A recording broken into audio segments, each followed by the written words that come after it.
majestoso, Corinthians e São Paulo e Corinthians 1-1, teve de tudo no jogo, teve polêmica, teve briga, teve de tudo, mas os jogadores, os times, melhor dizendo, empataram em 1-1.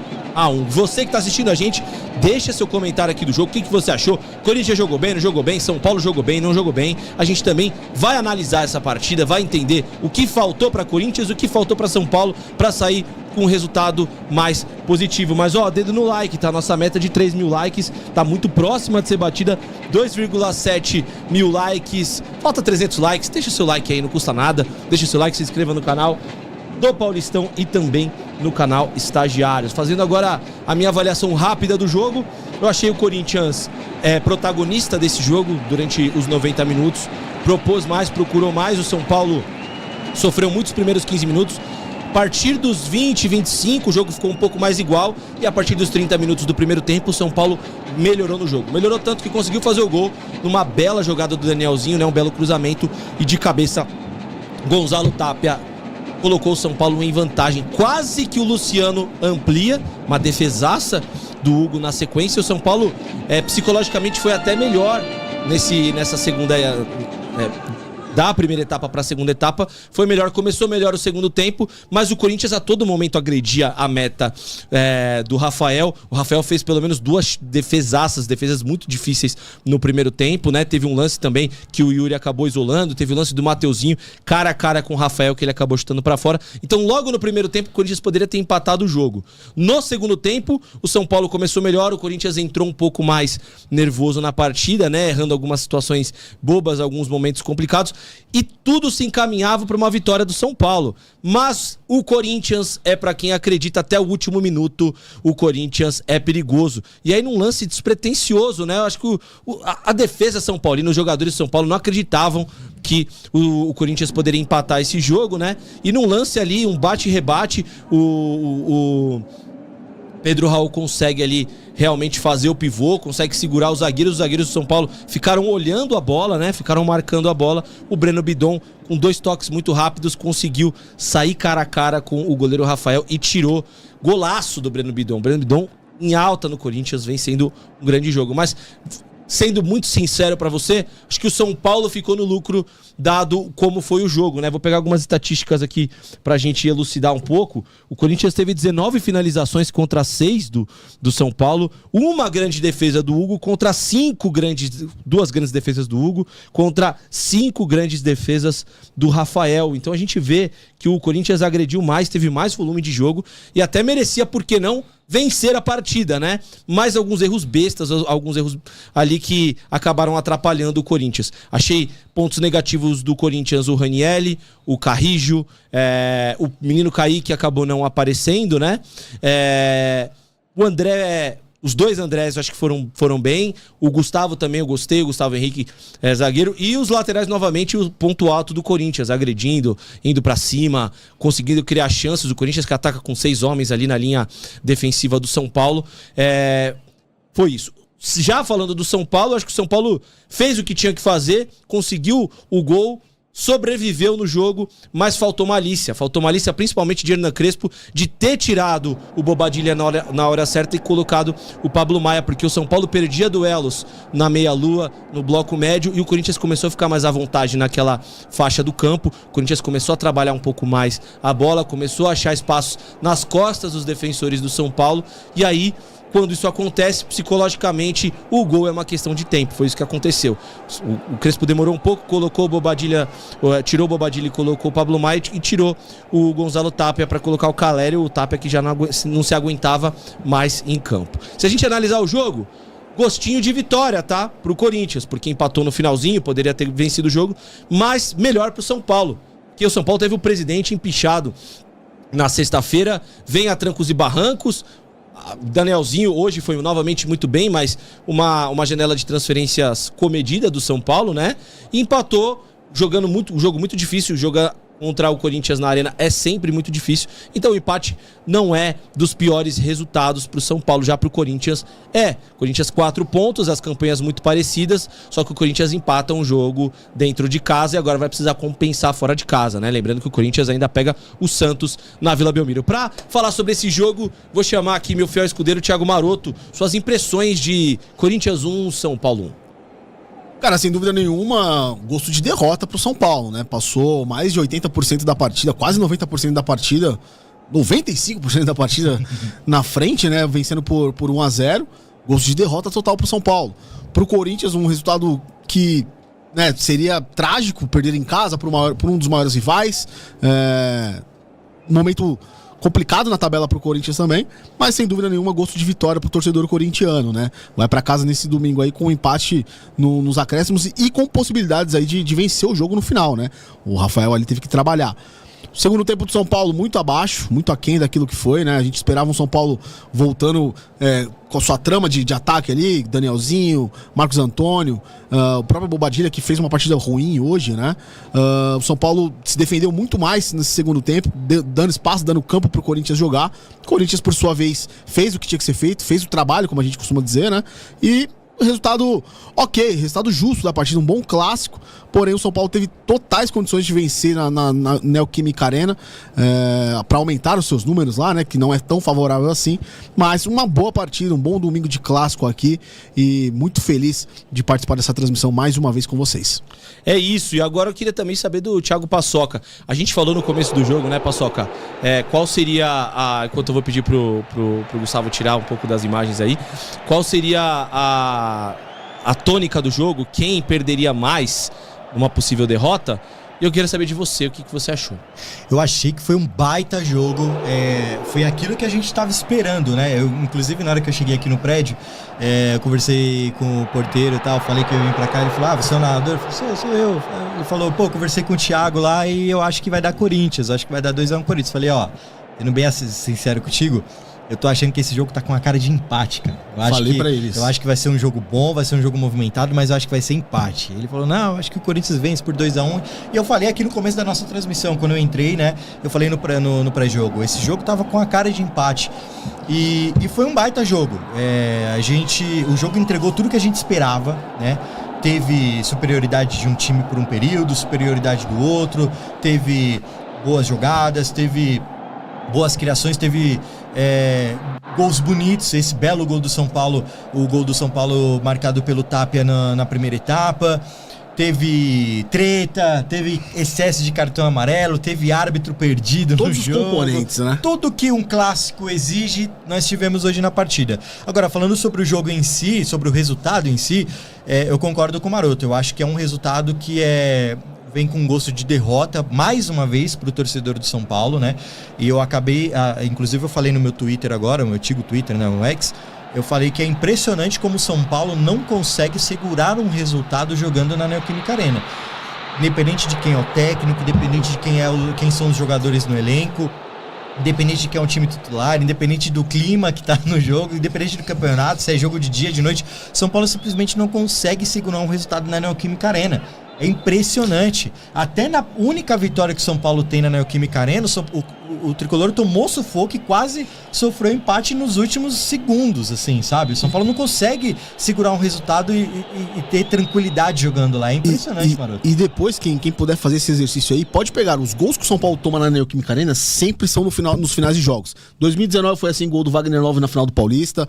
Teve um outro jogo que o São Paulo vencia por 1-0 também, acho que em 2020 ou 21. Corinthians de cabeça no escanteio, no final do jogo fez o gol também. Então é impressionante, é um dado importante pra entender o que faz esse Corinthians aí que sempre faz os gols no final e o São Paulo não consegue segurar a vitória, como você bem colocou. E se você começa a analisar também essas informações, né, Maroto? Você vai atrás dos gols que o São Paulo levou nos majestosos, você vai ver que a maioria dos gols são gols de desatenção. Sim. O gol de hoje foi porque o Bidon sofreu uma falta, ficou caído, reclamando, e aí a defesa do São Paulo simplesmente esqueceu do camisa 7. Ele percebeu que, tô sozinho, tô livre, me deixaram aqui. É aquela criança que você deixa solta dentro de casa e vai fazer as coisas, esquece da vida, e a criança fala, minha mãe sumiu, vou aprontar. O Breno Bidon passa no meio a gente tá em finais de conferência da NFL, passou no meio da marcação adversária e foi pro touchdown. E aí a bola do Pedro Raul sobra pro Bidon e ele marca um golaço de perna canhota. Agora, completamente desligada a defesa do São Paulo, mais uma vez.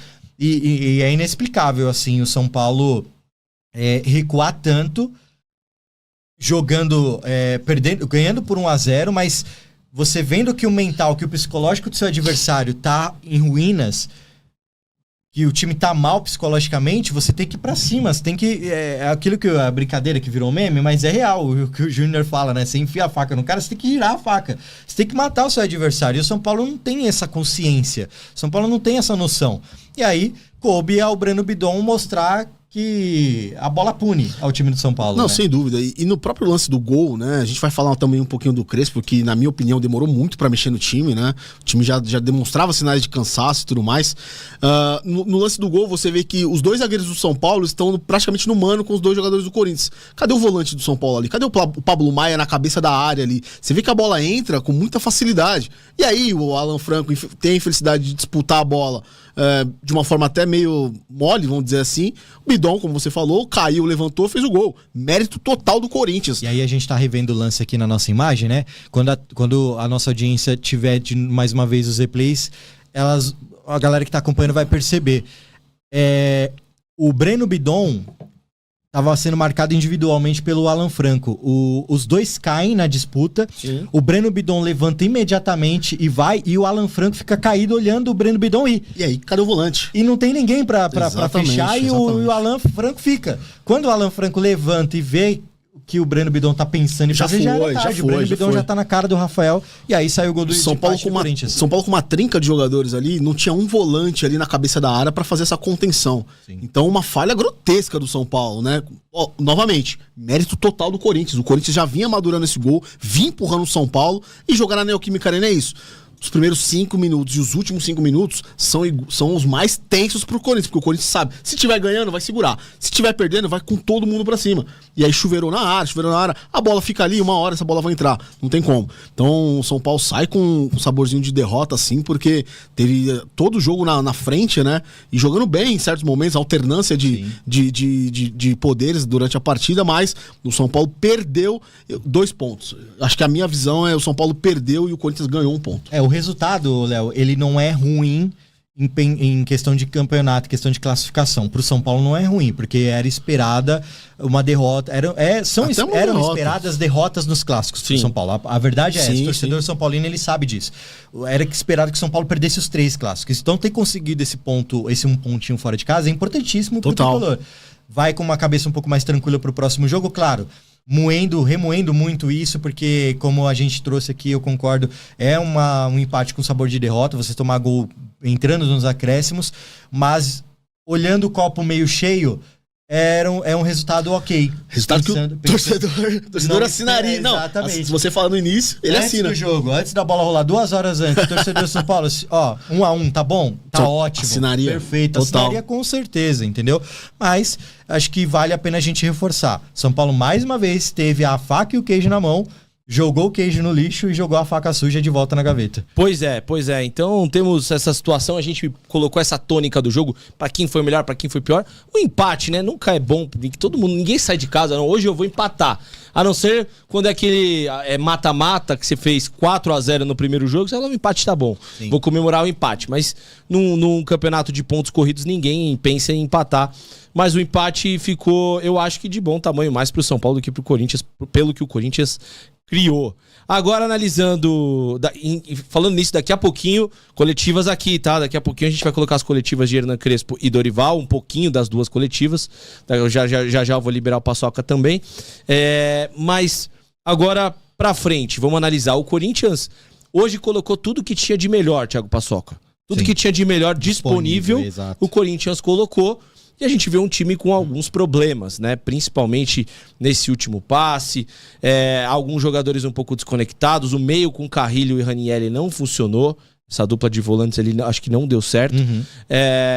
O que o Corinthians tem que se atentar para mudar para o ano que já começa com um título, uma disputa de título no dia 1 de fevereiro contra a melhor equipe do continente, que é o Flamengo, né? Então o senso de urgência é muito próximo, né? E depois tem o início do Campeonato Brasileiro e também da Conmebol Sul-Americana. O que o Corinthians tem que arrumar ao longo dessa campanha no Paulistão? Eu acho que o principal ponto é o que você já trouxe, o meio-campo do Corinthians. Não foi só hoje. Se a gente pegar a transmissão que nós fizemos aqui contra a Ponte Preta, mesmo com todo o espaço que a equipe campineira dava pro time do Corinthians no meio-campo, o Corinthians não conseguia, não sabia como aproveitar esse espaço no meio-campo. Tanto que jogou praticamente só pelas pontas, mesmo contra uma Ponte Preta fragilizada. O principal problema do Corinthians para essa temporada é o meio-campo, por mais que você pegue na hora do gol. E aí eu vi alguns corintianos amigos que eu tenho falando nos grupos aqui, André Ramalho deixou o Tapia sozinho. O André Ramalho já é uma reclamação do corintiano já há um tempo já. Mas eu acho que mais do que a defesa, o problema do Corinthians é o meio campo. E aí, pensando em Supercopa, pensando em enfrentar um Flamengo que tem um meio campo absurdo e tá querendo se reforçar ainda mais com o Marcos Antônio de São Paulo, por exemplo, é um prato cheio pro Flamengo. O Flamengo pode... a expectativa é de que se o Corinthians vai com esse meio campo, o Flamengo deite e role para cima do meio campo do Corinthians. E aí você vai deixar uma zaga que é preocupante exposta. Porque o principal problema do Corinthians é o meio campo, mas a zaga também tem um sinal de alerta ligado ali, né? Mas as jogadas do Flamengo são construídas todas pelo meio, né? Por mais que o Flamengo tenha ali 2 pontas que são interessantes, laterais que sobem bastante, mas é tudo ali com Arrascaeta, Carrascal, né? Com esses jogadores que predominam. Bruno Henrique, às vezes, quando vem atuar como um meia atacante. Ultimamente ele tem sido mais um segundo atacante do que um meia, mas ele também faz esse trabalho de recuo. Sim. Se o meio-campo do Corinthians estiver numa tarde pouco inspirada, como foi o primeiro tempo hoje contra o São Paulo, é um abraço. O Flamengo vai amassar o meio-campo do Corinthians. Mas a gente tem que levar em consideração também que o Corinthians ainda não tem o Memphis, né?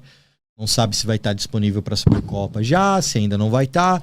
Se o Memphis estiver disponível, aí sobe um pouquinho o patamar. Aí a torcida do Corinthians pode se preocupar um pouco menos, porque você tem hoje 2 questionamentos, né? Você tem o Ranieri e o Carrillo, que são 2 jogadores que estão abaixo do que se espera. Com o Memphis voltando, você tem o Memphis fazendo a dupla com o Breno Bidon, né? Você tem o André também sendo uma opção. Já muda um pouco o cenário, tá vendo? Como uma peça importante já muda um pouco o cenário de... Você começa a enxergar com bons olhos uma boa possibilidade. Só que eu acho que tudo isso passa pelo retorno do Memphis. E eu acho, inclusive, que você estar tão dependente de um jogador como o Memphis como o Corinthians está dependente do Memphis, é extremamente perigoso. É extremamente perigoso. São Paulo passou a temporada de 2025 dependente de Lucas e de Oscar. Teve que buscar na categoria de base, teve que buscar na chegada, na reinvenção do Marcos Antônio. Sim. Uma solução que, por sorte, o São Paulo vem dando sorte, inclusive, muita ao longo das últimas temporadas, que os jogadores têm se adaptado a essas novas funções. Mas no caso do Corinthians, o Corinthians não pode estar dependente do Memphis Depay e não ter um jogador no banco que o substitua à altura. Até porque Memphis Depay para 2026 é uma incógnita, né? Ninguém sabe se ele vai ficar, se ele vai sair. Se ele sair, quem que vai ser o meio-campo? Vai ser esse aqui? Aniele, André e Carrillo? Vai ser complicado. E ficou claro para mim hoje que o São Paulo tem que fazer o que for preciso para manter Marcos Antônio. Sem dúvida nenhuma. Independente de qualquer coisa. Não vai contratar?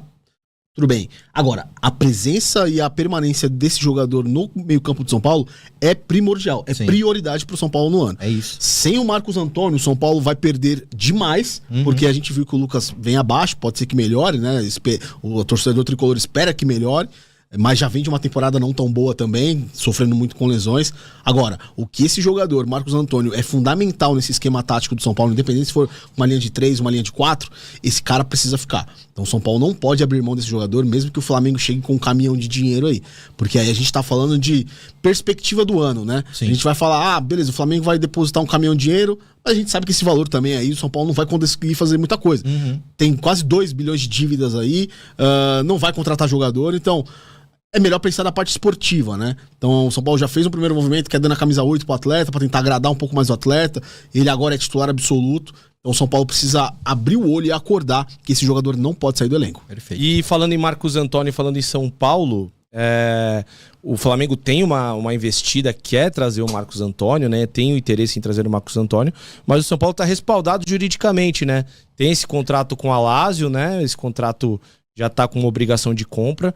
E aí seria um valor fixado que o São Paulo fixaria. Então, ó, pra levar o Marcos Antônio eu quero 20 milhões de euros. Aí você leva o Marcos Antônio, eu quero 15 milhões de euros. Mas eu acho que é só nessas cifras a cogitar vender o Marcos Antônio, porque não tem como você segurar, até porque ele tem quase 30 anos. Então com essa grana você consegue girar, contratar 2, 3, até 4 jogadores bons, não da qualidade dele, mas que no todo, num calendário de 80 partidas, te ajuda. Agora, tem esse ponto. Perder o Marcos Antônio nesse momento da temporada, logo no começo, seria trágico pro São Paulo. Ainda falando de Corinthians, eu queria saber a sua opinião, Thiago Maroto, sobre esse time do Corinthians, pensando agora falando sobre a Supercopa do Flamengo. Lembrando que a torcida do Corinthians quer fazer uma nova invasão. Tá confirmado Brasília? O jogo? Eu não cheguei. Tá confirmado? Tá confirmado, então o jogo será... Mané Garrincha, e a torcida do Corinthians quer fazer uma invasão. Lembra da invasão lá no Maracanã? O Corinthians, obviamente o Flamengo ainda está de folga, o Flamengo tá jogando Carioca com Sub-20 e o Corinthians tá saindo um pouco na frente, porque já tá pelo menos testando peças, vendo o que funciona e o que não funciona. Nessa Supercopa, pra você, quem é o favorito e o que o Corinthians tem que fazer pra tentar vencer? Cara, eu acho que o Flamengo chega com um favoritismo, assim, até acima da média, mesmo estando em off, digamos assim, né? O Corinthians tem que fazer um movimento, já que as negociações com o Alisson são realidade, tem que acelerar esse processo, né? Pra, de repente, o Alisson já estar dentro do elenco corintiano pra essa super final aí. Cara, o problema principal do Corinthians é o meio campo, né? A gente viu hoje muito abaixo mesmo, o Ranieri hoje quase não falamos o nome dele, né? O André é uma boa solução, porém ainda muito cru, né? Muito jovem ainda, mas você vê que tem potencial pra vestir a camisa do Corinthians nesse meio campo. Porque aí falando de Flamengo, né? A gente vai... O Thiago tava falando da parte ofensiva do Flamengo, só que aí se a gente lembrar também, o Flamengo ocupa muito espaço com Jorginho, Pulgar... Então esses jogadores já dão essa sustentação no meio campo. Se Jorginho tiver espaço pra jogar, vai ficar muito complicado pro Corinthians, tá? Então mesmo com a volta do Memphis, e aí o Memphis também vai chegar em qual situação? Vai chegar faltando 10 dias pra final, 15 dias? A gente sabe que ele tá entregue ao departamento de recuperação, de recovery ali, mas e aí? Falta ritmo de jogo. Então a gente observou hoje também muitos jogadores, tanto de São Paulo quanto de Corinthians, faltando ritmo de jogo. Teve uma bola que o Vitinho pifou, que a gente falava, faltou perna ali pro Bidon. E aí o Memphis chega em quais condições? Então a gente precisa analisar com muito detalhe isso daí, porque, de certa forma, o Flamengo tá fazendo... Né, ontem jogou, tava tomando 2-0 do Volta Redonda, já perdeu acho que as duas primeiras rodadas do Carioca. Perdeu as 3, né? As 3. O Flamengo vai chegar zerado. Né? E aí a qualidade do Flamengo é muito superior ao do Corinthians hoje, né? Então o Corinthians precisa abrir o olho, precisa botar rapidamente aí o seu plano de jogo e tentar antecipar o trabalho do Memphis aí pra voltar a colocar ele na arena pra jogar. Eu acho que a única chance do Corinthians compensar é na parte física, né? O Corinthians fisicamente vai estar num nível acima do Flamengo. Ritmo de jogo. E ritmo de jogo. Então eu acho que de repente colocar alguns jogadores que têm essa predileção física antes de qualquer coisa seria o ideal. E aí já para liberar nosso amigo Thiago Paçoca, falamos do Corinthians, falamos do São Paulo e agora o que vem pela frente, São Paulo Futebol Clube, né?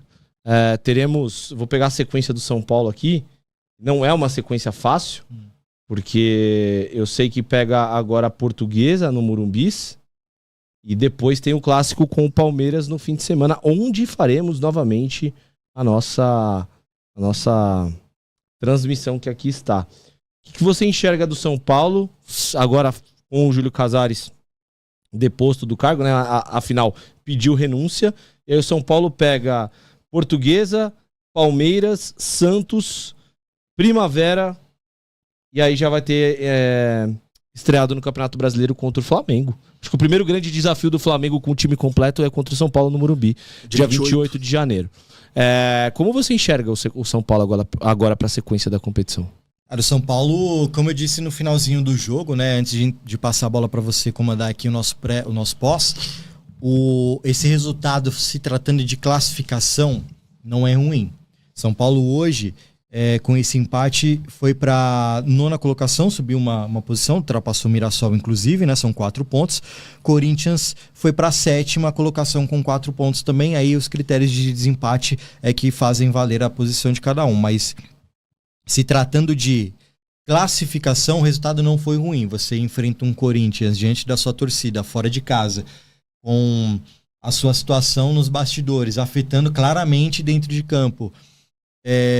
Como eu disse agora há pouco, se você chegasse para um torcedor do São Paulo antes da bola rolar e ia falar assim, ó, assina aqui um empate hoje pro São Paulo. Você não tomou uma goleada, mas você ganha um pontinho. Pô, o torcedor vai assinar na hora. Porque ele sabe que jogar na Neoquímica Arena é complicado e sabe que pode acontecer o que aconteceu hoje. Sim. O São Paulo sofrendo empate no último minuto. Agora, pensando na sequência da rodada, o São Paulo enfrentando a Portuguesa na próxima rodada, eu acho que é o jogo que o São Paulo é mais uma final. Assim como foi contra o São Bernardo, é o jogo que o São Paulo tem que dar tudo de si. Eu acho que o foco do São Paulo não pode ser os clássicos nessa primeira fase. São Paulo tem que pensar e se concentrar em vencer a Portuguesa, em fazer um bom jogo contra o Santos, porque vai jogar em casa, então um empate contra o Santos não é um resultado ruim, diante dos seus domínios. Claro, o que eu tô falando é levando todo o contexto em consideração, toda a situação do São Paulo. O Santos também não tá nessas coisas, mas fez boas movimentações no mercado e, querendo ou não, a pressão dentro do Santos não tá tão grande quanto tá no São Paulo. Com certeza. A imagem deve voltar já, inclusive, com o São Paulo. Exatamente. O Santos não tá passando por um processo de impeachment do seu presidente lá. Então a situação é muito mais complicada para o São Paulo.